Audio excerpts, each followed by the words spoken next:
আমার কাছে যদি জিজ্ঞেস করা হয় পৃথিবীর সর্বশ্রেষ্ঠ খাবার কি, তাহলে চোখ বন্ধ করে একটাই কথা মাথায় আসবে, যার আর কোনো তুলনা নেই।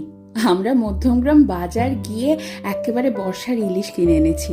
একটু নুন আর হলুদ মাখিয়ে সর্ষের তেলে ভেজে নিয়েই সাথে গরম ভাত, কাঁচা লঙ্কা আর ইলিশ মাছ ভাজার তেল।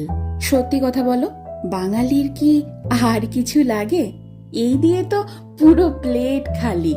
আমার মা যেহেতু স্কুল শিক্ষিকা, তাই অনেক সময় এমন হয়েছে ঘটা করে রান্না করার সময়ই পাইনি।